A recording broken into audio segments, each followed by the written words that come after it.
अध्याय 6 श्लोक 11।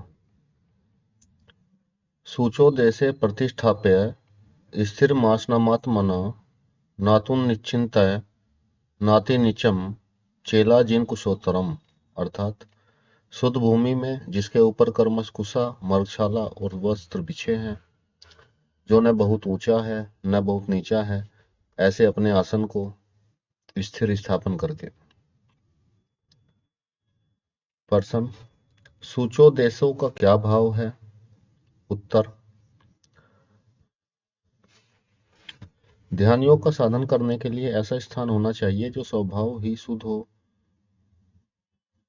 से ही शुद्ध हो और झाड़ बुहार कर, लीप पोत कर अथवा धो पोंछ कर स्वच्छ और निर्मल बना लिया गया हो।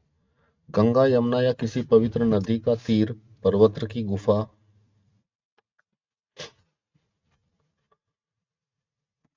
देवालय, तीर्थ स्थान तथा बगीचे आदि पवित्र वायुमंडल युक्त स्थानों में जो सुगमता से प्राप्त हो सकता हो और स्वच्छ, पवित्र तथा एकांत हो। ध्यान योग के लिए साधक को ऐसा ही कोई एक स्थान चुन लेना चाहिए। प्रश्न, यहाँ आसनम पद किसका वाचक है और उसके साथ नात्य नुचिंतम, नाति निचम, चेला जिन कुशोतरम, इस प्रकार 3 विशेषण देने का क्या अभिप्राय है? उत्तर, काठ या पत्थर के बने हुए पाटे या चौकी को जिस पर मनुष्य स्थिर भाव से बैठ सकता हो, यहाँ आसन कहा गया है। वह आसन यदि बहुत ऊंचा हो तो ध्यान के समय विघ्न रूप में आलस्य या निद्रा आ जाने पर उससे गिरकर चोट लगने का डर रहता है, और यदि अत्यंत नीचा हो तो जमीन की सर्दी गर्मी से एवं चींटियां आदि सूक्ष्म जीवों से विघ्न होने का डर रहता है। इसलिए नातु चिंद्रम नाति निचनम विशेषण देकर यह बात कही गई है। वह आसन न बहुत ऊंचा होना चाहिए न बहुत नीचा ही। काठ या पत्थर का आसन कड़ा रहता है, उस पर बैठने से पैरों में पीड़ा होने की संभावना है। इसलिए चेलाज इन कुशोत्तम विशेषण देकर यह बात समझाई गई है कि उस पर पहले कुशा, फिर मर्गचम और उस पर कपड़ा बिछाकर उसे कोमल बना लेना चाहिए। मर्गचम के नीचे कुशा रहने से वह शीघ्र खराब नहीं होगा और ऊपर कपड़ा रहने से उसके रोम शरीर में नहीं लगेंगे। इसलिए तीनों के बिछाने का विधान किया गया है। प्रश्न, आत्मनम का क्या अभिप्राय है? उत्तर, उपयुक्त आसन अपना ही होना चाहिए। ध्यान योग का साधन करने के लिए किसी दूसरे के आसन पर नहीं बैठना चाहिए। स्थिरम प्रतिष्ठाप्यम का क्या अभिप्राय है? उत्तर, काठ या पत्थर के बने हुए उपयुक्त आसन को पृथ्वी पर भली भांति जमाकर टिका देना चाहिए, जिससे वह हिलने डुलने ना पावे, क्योंकि आसन के हिलने डुलने से या खिसक जाने से साधन में विघ्न उपस्थित होने की संभावना है। संबंध, पवित्र स्थान में आसन स्थापन करने के बाद यह ध्यान योग के साधन को क्या करना चाहिए उसे बतलाते हैं। मर्गचम अपनी मौत से मरे हुए मर्ग का होना चाहिए, जानबूझकर मारे हुए मर्ग का नहीं। हिंसा से प्राप्त चर्म साधन में सहायक नहीं हो सकता। श्लोक 12। त्रेकरंगम मनम कृत्वा यच्चितेन्द्रिय क्रियः उपविश्यानाहे युज्याधोग मात्मम विशुद्धे। अर्थात उस आसन पर बैठकर चित्त और इंद्रियों की क्रियाओं को वश में रखते हुए मन को एकाग्र करके अंतकरण की शुद्धि के लिए योग करने का अभ्यास करें। प्रश्न, यहाँ आसन पर बैठने का कोई खास प्रकार न बतलाकर सामान्य भाव से ही बैठने के लिए कहने का क्या अभिप्राय है? उत्तर, ध्यान योग के साधन के लिए बैठने में जिन नियमों की आवश्यकता है उनका स्पष्टीकरण अगले श्लोक में किया गया है। उनका पालन करते हुए जो साधक स्वस्तिक, सिद्ध या पद आदि आसनों में जिसमें आसन से सुखपूर्वक अधिक समय तक स्थिर बैठ सकता हो, उसके लिए वही उपयुक्त है। इसलिए यहाँ किसी आसन विशेषण का वर्णन न करके सामान्य भाव से बैठने के लिए ही कहा गया है। प्रश्न, यह चेतेंद्रिय क्रिया का क्या अभिप्राय है? उत्तर, चित्त शब्द अंतकरण का बोधक है। मन और बुद्धि से जो सांसारिक विषयों का चिंतन और निश्चय किया जाता है, उसका सर्वदा त्याग करके उनसे उपरक्त हो जाना ही अंतकरण की क्रिया को वश में कर लेना है। तथा इंद्रिय, श्रोय आदि 10 इंद्रियों का बोधक है। इन सबको सुनने, देखने आदि से रोक लेना ही उनकी क्रियाओं को वश में कर लेना है। प्रश्न, उनको एकाग्र करना क्या है? ध्येय वस्तु में मन की वृत्ति को भलीभांति लगा देना ही उसको एकाग्र करना है। यहाँ प्रकरण के अनुसार परमात्मा ही ध्येय वस्तु है, अतएव यहाँ उन्हीं के मन लगाने के लिए कहा गया है। 14वें श्लोक में मचित विशेषण देकर भगवान ने इसी बात को स्पष्ट किया है। पर्सन, अंतकरण की शुद्धि के लिए ध्यान योग अभ्यास करना चाहिए, इस कथन का क्या अभिप्राय है? उत्तर, इसका अभिप्राय यह है कि ध्यान योग के अभ्यास का उद्देश्य किसी प्रकार की सांसारिक सिद्धि या ऐश्वर्य को प्राप्त करना नहीं होना चाहिए। एकमात्र परमात्मा को प्राप्त करने के उद्देश्य से ही अंतकरण में स्थित राग देश आदि अवगुणों और पापों का तथा विषेप एवं अज्ञान का नाश करने के लिए ध्यान योग का अभ्यास करना चाहिए। योग का अभ्यास करना क्या है? उत्तर, उपयुक्त प्रकार से आसन पर बैठकर अंतकरण और इंद्रियों की क्रियाओं को वश में रखते हुए और मन को परमेश्वर में लगाकर निरंतर अविच्छिन्न भाव से परमात्मा ही चिंतन करते रहना, यही योग का अभ्यास करना है। संबंध, ऊपर के श्लोक में आसन पर बैठकर ध्यान योग का साधन करने के लिए कहा गया। अब उसी का स्पष्टीकरण करने के लिए आसन पर कैसे बैठना चाहिए, साधक का भाव कैसा होना चाहिए, उन्हें किन किन नियमों का पालन करना चाहिए और किस प्रकार किसका ध्यान करना चाहिए, इत्यादि बातें 2 श्लोकों में बतलाई जाती हैं। श्लोक 13, सम्म है काय शिरोग्रीवम धार्यंचलम स्थिरा संपेक्षम नासिकाग्रम सर्वे दिशा श्राण अवलोकयन। अर्थात काया, सिर और गले को समान एवं अचल धारण करके और स्थित होकर अपनी नासिका को अपर भाग पर दृष्टि जमाकर अन्य दिशाओं को न देखता हुआ। पर्सन, काया, सिर और गले को सम और अचल धारण करना क्या है? यहाँ जंघाओं से ऊपर और गले के नीचे का स्थान नाम काया है, गले का नाम ग्रीवा है और उसके ऊपर अंग का नाम सिर है। कमर या पेट को आगे पीछे या दाहिने बाएं किसी और भी न झुकाना, अर्थात रीढ़ की हड्डी को सीधी रखना, गले को भी किसी ओर न झुकाना, सिर को भी इधर उधर न घुमाना, इस प्रकार तीनों को एक ही सूत में सीधा रखते हुए जरा भी न हिलने डुलने देना, यही इन सबको सम और अचल धारण करना है। पर्सन, काया आदि के अचल धारण करने के लिए कह देने के बाद फिर स्थिर होने के लिए क्यों कहा गया? क्या इसमें कोई नई बात है? उत्तर, काया, सिर और गले को सम और अचल रखने पर भी हाथ पैर आदि दूसरे अंग तो हिल ही सकते हैं, इसलिए स्थिर होने को कहा गया है। अभिप्राय यह है कि ध्यान के समय हाथ पैरों को किसी भी आसन में नियमानुसार रखा जा सकता है, पर उन्हें स्थिर अवश्य रखना चाहिए। किसी भी अंग का हिलना ध्यान के लिए उपयुक्त नहीं है। सब अंगों को अचल रखते हुए सब प्रकार में स्थित रहना चाहिए। पर्सन, नासिका के अग्रभाग पर दृष्टि जमाकर अन्य दिशाओं को न देखता हुआ, इस कथन का क्या अभिप्राय है? उत्तर, दृष्टि अपने नाक की नोक पर जमाए रखना चाहिए, न तो नेत्रों को बंद करना चाहिए और न इधर उधर किसी अंग को या वस्तु को ही देखना चाहिए। नासिका के अग्रभाग को भी मन लगाकर देखना विधेय नहीं है। विक्षेप और निंद्रा न हो, इसलिए केवल दृष्टि मात्र को ही वहां लगाना है। मन को तो परमेश्वर में लगाना है, न कि नाक की नोक पर। पर्सन, इस प्रकार आसन लगाकर बैठने के लिए भगवान ने क्यों कहा? ध्यान योग के साधन में निद्रा, आलस्य, विक्षेप एवं शीतोष आदि द्वंद्व विघ्न माने जाते हैं। इन दोषों से बचने का यह बहुत ही अच्छा उपाय है। काया, सिर और गले को सीधा तथा नेत्रों को खुला रखने से आलस्य और निद्रा का आक्रमण नहीं हो सकता। नाक की नोक पर दृष्टि लगाकर इधर उधर अन्य वस्तुओं को न देखने से भ्रमा विक्षेपों की संभावना नहीं रहती और आसन के दृढ़ हो जाने से शीतोपनिषदी दंदों से भी बाधा होने का भय नहीं रहता। इसलिए ध्यान योग का साधन करते समय इस प्रकार आसन लगाकर बैठना बहुत ही उपयोगी है, इसलिए भगवान ने ऐसा कहा है। पर्सन, इन तीनों श्लोकों में जो आसन की विधि बतलाई गई है वह सगुण परमेश्वर के ध्यान के लिए या निर्गुण ब्रह्मा के? उत्तर, ध्यान सगुण हो या निर्गुण ब्रह्मा का, वह तो रुचि और अधिकार भेद की बात है। आसन की यह विधि तो सभी के लिए आवश्यक है। श्लोक 14, परसानात्म विगत ब्री ब्रह्मचारी वर्तहे स्थितः मना संयमना मिचितो युक्त आसीत मत परः। अर्थात ब्रह्मचारी के वर्त में स्थित, भय रहित और भली भांति शांत अंतकरण वाला सावधान योगी मन को रोककर मुझ में चित वाला और मेरे प्रयाण होकर स्थित होवे। पर्सन, यहाँ ब्रह्मचारी के वर्त में स्थित रहना क्या है?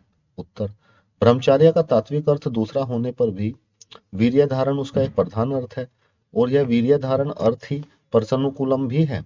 मनुष्य के शरीर में वीर्य ही एक ऐसी अमूल्य वस्तु है जिसका भलीभांति संरक्षण किए बिना शारीरिक, मानसिक और आध्यात्मिक किसी प्रकार का भी बल न तो प्राप्त होता है न उसका संचय ही होता है।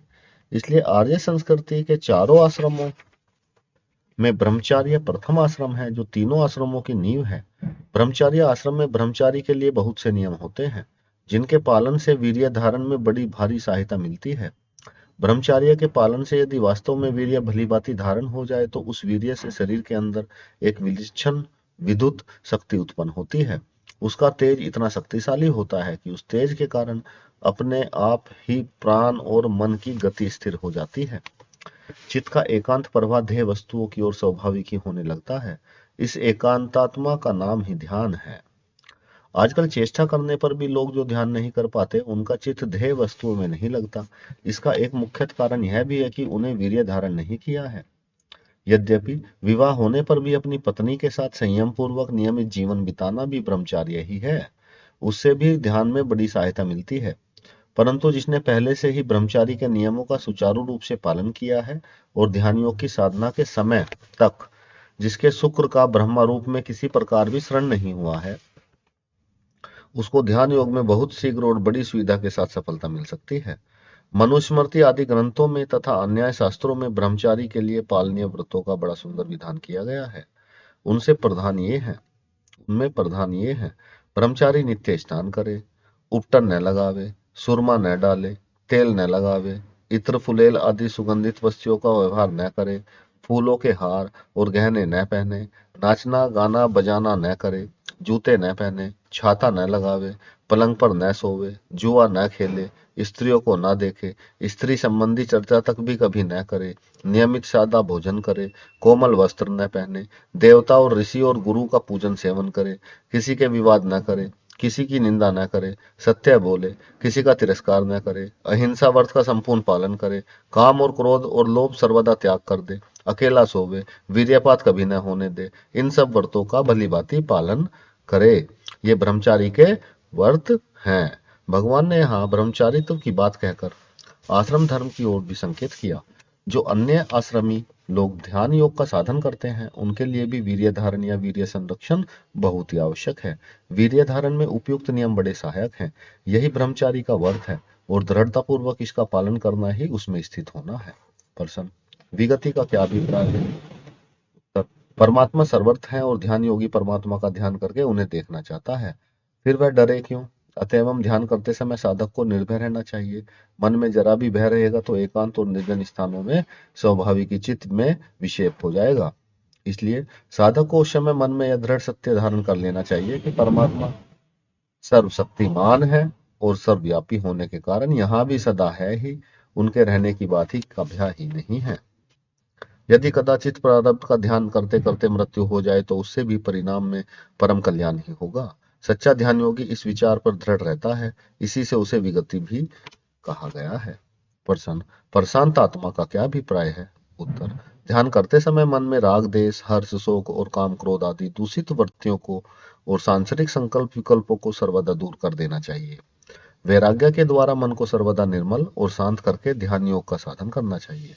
यही भाव दिखलाने के लिए प्रशांतात्मा विशेषण दिया गया है। प्रश्न, युक्त विशेषण का क्या अभिप्राय है? उत्तर, ध्यान करते समय साधक को निद्रा आलस्य और प्रमाद आदि विघ्नों से बचने के लिए खूब सावधान रहना चाहिए। ऐसा न करने से मन और इंद्रियां उसे धोखा देकर देह में अनेक प्रकार के विघ्न उपस्थित कर सकती हैं। इसी बात को दिखलाने के लिए युक्त विशेषण दिया गया है। प्रश्न, मन को रोकना क्या है? उत्तर, एक जगह न रुकना और रोकते रोकते भी बलात्कार से विषयों में चले जाना मन का स्वभाव है।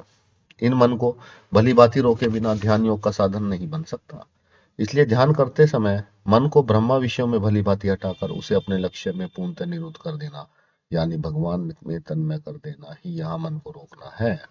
प्रश्न, मच्चिता का क्या भाव है? उत्तर, ध्येय वस्तु में चित्त के एकांत प्रवाह का नाम ध्यान है। वह ध्येय वस्तु का होना चाहिए, वह ध्येय वस्तु क्या होना चाहिए, यही बतलाने के लिए भगवान कहते हैं कि तुम अपने चित्त को मुझ में लगाओ। चित्त सहज ही उस वस्तु में लगता है जिसमें यथार्थ प्रेम होता है। इसलिए ध्यान योगी को चाहिए कि वह परम हितैषी, परम सुहृद, परम प्रेमास्पद परमेश्वर के गुण, प्रभाव, तत्व और रहस्यों को समझिया कर संपूर्ण जगत से प्रेम हटाकर एकमात्र उन्हीं को अपना ध्येय बनावे और अन्य भाव से चित्त को उन्हीं में लगाने का अभ्यास करे। प्रश्न, भगवान ने प्रायण होना क्या है? उत्तर, जो परमेश्वर को अपना ध्येय बनाकर उनमें ध्यान में चित्त लगाना चाहते हैं, वे उन्हीं के प्रायण भी होंगे ही। अतः एवं मत पर है पद से भगवान यह भाव दिखलाते हैं कि ध्यान योग के साधक को यह चाहिए कि वह मुझको, भगवान को ही परम गति, परम ध्येय, परम आश्रय, परम परमेश्वर, परम महेश्वर, सबसे बढ़कर प्रेमास्पद मान कर निरंतर मेरे ही आश्रित रहे और मुझी को अपना एकमात्र परम रक्षक, सहायक, स्वामी तथा जीवन, प्राण, सर्वस्व मानकर मेरे प्रत्येक विधान में परम संतुष्ट रहे। इसी का नाम भगवान के प्रायण होना है। पर्सन इस श्लोक में बतलाया हुआ ध्यान सगुण परमेश्वर है या निर्गुण ब्रह्मा का, और उस ध्यान को भेदभाव से करने के लिए क्या कहा गया है? अभेद भाव से। उत्तर, इस श्लोक में मचित और मतपर पदों का प्रयोग हुआ है, अतः एवं यहाँ निर्गुण ब्रह्मा के तथा अभेद भाव के ध्यान की बात नहीं है।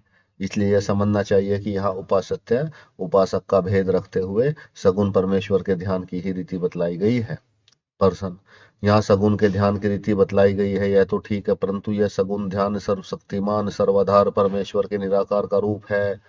यह भगवान श्री शंकर, श्री विष्णु, श्री राम, श्री कृष्ण प्रभृति साकार रूपों में से किसी एक का है।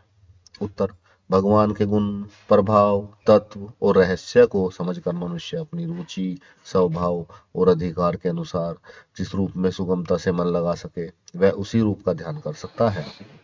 क्योंकि भगवान एक है और सभी रूप अनेक हैं, अतः एवं ऐसी कल्पना नहीं करनी चाहिए कि यहाँ अमुक रूप विशेष के ध्यान के लिए ही कहा गया है। अब यहाँ साधकों को जानकारी के लिए ध्यान के कुछ स्वरूपों का वर्णन किया जाता है।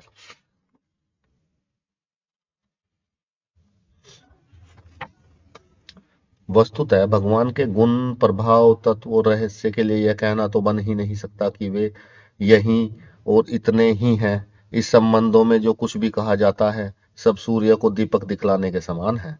तथापि उनके गुणादि का किंचित सा भी स्मरण, श्रवण, कीर्तन मनुष्य को पवित्रतम बनाने वाला है। इसी से उनके गुणादि का शास्त्राकरण वर्णन करते हैं। उन्हीं शास्त्रों के आधार पर उनके गुणादि को इस प्रकार समझाना चाहिए। अनंत और असीम तथा अत्यंत ही विलक्षण क्षमता, शांति, दया, प्रेम, श्रमा, मराध्य, माधुर्य, वात्सल्य, गंभीरता, उदारता, सुधरता आदि भगवान के गुण हैं। संपूर्ण बल, ऐश्वर्य, तेज, शक्ति, सामर्थ्य, असंभव को भी संभव कर देना आदि भगवान के प्रभाव हैं। जैसे परमाणु, भाप, बादल, बूंदें, ओले आदि सब जल ही हैं, वैसे ही सगुण, निर्गुण, साकार, निराकार, व्यक्त, अव्यक्त, जड़, चेतन, स्थावर, जगम, सत, असत आदि जो कुछ भी हैं तथा जो इससे भी परे हैं वह सब भगवान ही है। यह तत्व है। भगवान के दर्शन, भाषण, स्पर्श, चिंतन, कीर्तन, अर्चन, वंदन, सत्वन आदि से पापी भी परम पवित्र हो जाते हैं। आज अविनाशी, सर्वलोक महेश्वर, सर्वज्ञ, सर्वशक्तिमान, सर्वत्र संभाव में स्थित भगवान ही दिव्य अवतार धारण करके प्रकट होते हैं। उनके दिव्य गुण, प्रभाव, तत्व आदि वस्तु इतने अचिंत्य और असीम और दिव्य हैं कि उनके अपने सिवा उन्हें अन्य कोई जान ही नहीं सकता। यह उनका रहस्य है। ध्यानस्थ भगवान श्री शंकर का ध्यान। हिमालय के गौरी शंकर शिखर पर सर्वदा एकांत देश में भगवान शिव ध्यान लगाए पद्मासन से विराजित हैं। उनका शरीर अत्यंत गौर वर्ण है, उन पर हल्की सी लालिमा छाई है। उनके शरीर का ऊपर का भाग निश्चल, सीधा, समुतल है। विशाल भाल का भस्म का सुंदर त्रिपुंड शोभित हो रहा है। पिंगल वर्णन का जटाजुट चूड़ा के समान ऊंचा करके सर्प के द्वारा बांधा हुआ है। दोनों कानों में रुद्राक्ष माला है। ओढ़ी हुई रिच की काली मृगछाला की श्यामता नीलकंठ की प्रभा से भी घनीभूत हो रही है। उनके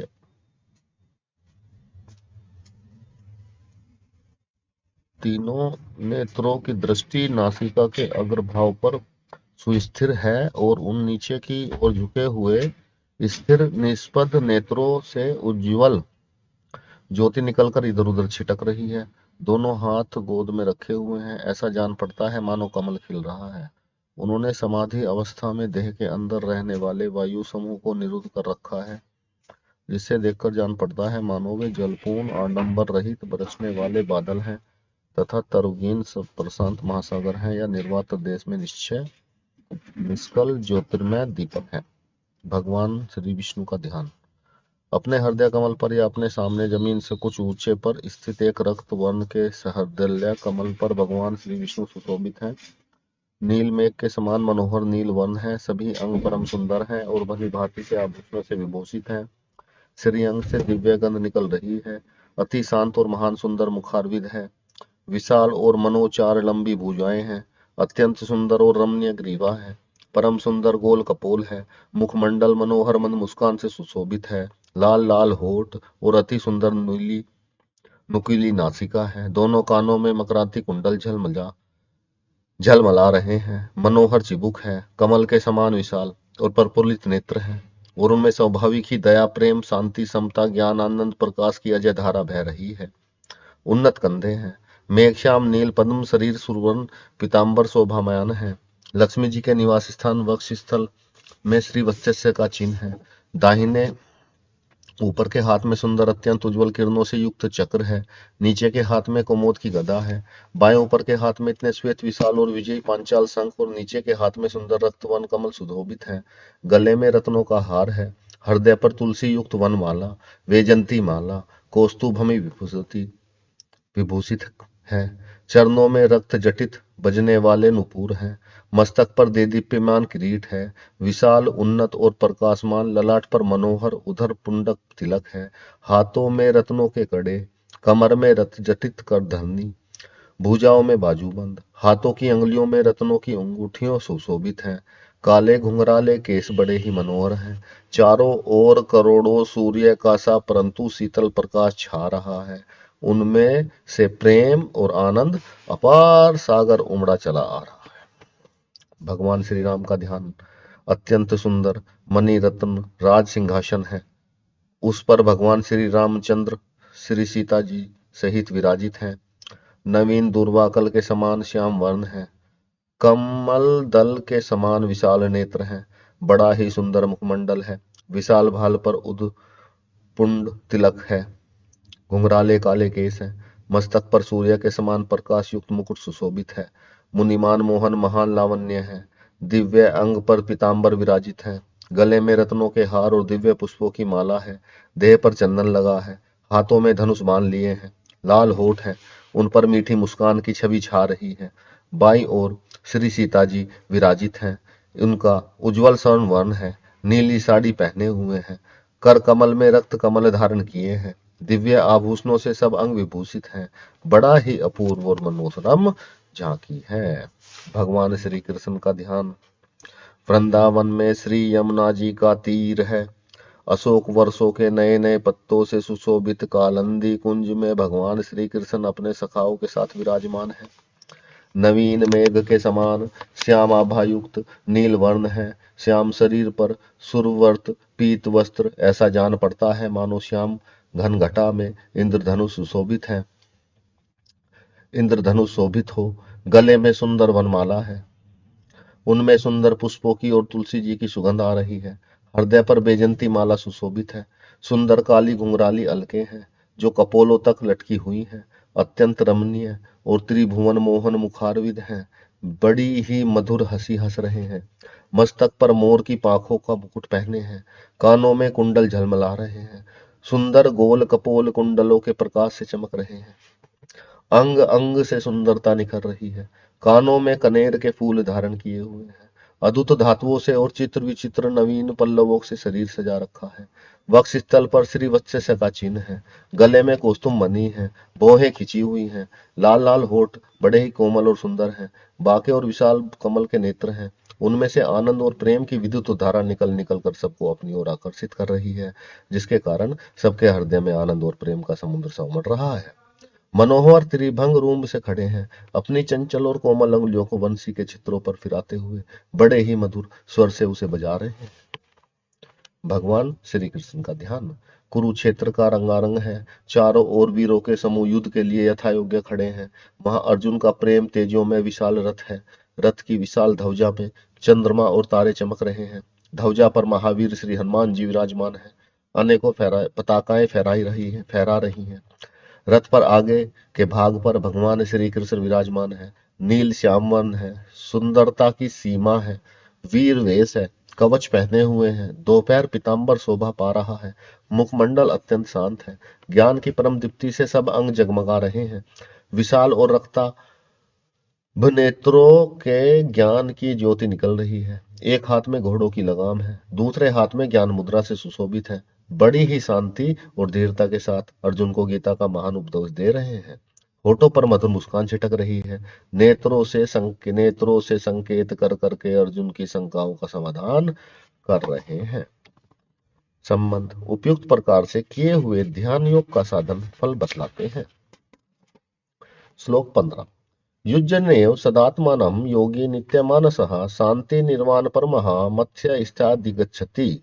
अर्थात वश में किए हुए मन वाला योगी इस प्रकार आत्मा को निरंतर मुझ परमेश्वर के स्वरूप में लगाता हुआ मुझ में रहने वाली परमानंद की प्रकाष्ठा रूप शांति को प्राप्त होता है। प्रश्न, यहाँ योगी के साथ नित्यामानस विशेषण देने का क्या अभिप्राय है? उत्तर, जिनका मन अंतकरण भली भांति वश में किया हुआ है उससे नियतमानस कहते हैं। ऐसा साधक ही उपयुक्त प्रकार से ध्यान योग का साधन कर सकता है। यही बात लिखने के लिए योगी के साथ नियतमानस विशेषण दिया गया है। प्रश्न, इस प्रकार आत्मा को निरंतर परमेश्वर में स्वरूप में लगाना क्या है? उत्तर, उपयुक्त प्रकार से मन बुद्धि के द्वारा निरंतर तेल धारा की भांति अविच्छिन्न मात्र से भगवान के स्वरूप का चिंतन करना और उसमें अटल भाव से तन्मय हो जाना ही आत्मा को परमेश्वर के स्वरूप में लगाना है। प्रश्न, मुझ में रहने वाली परमानंद की प्रकाष्ठा रूप शांति को प्राप्त होता है, इस कथन का क्या अभिप्राय है? उत्तर, उसी शांति का वर्णन है जिसे नेष्ठ की शांति, शाश्वती शांति और पराशांति कहते हैं, जिसका परमेश्वर की प्राप्ति, परम दिव्य पुरुष की प्राप्ति, परम गति की प्राप्ति आदि नामों से वर्णन किया जाता है। यह शांति अद्वितीय अनंत आनंद की अवधि है। यह परम दयालु, परम सुहृद, आनंद निधि, आनंद स्वरूप भगवान में नित्य निरंतर अचल और अटल भाव से निवास करती है। ध्यान योग्यता का साधक इसी शांति को प्राप्त करता है। संबंध ध्यान योग का प्रकार और फल बतलाकर अब ध्यान योग के लिए उपयोगी आहार विहार और सेनादि के नियम किस प्रकार के होने चाहिए यह जानने की आकांक्षा पर भगवान उसे 2 श्लोकों में कहते हैं।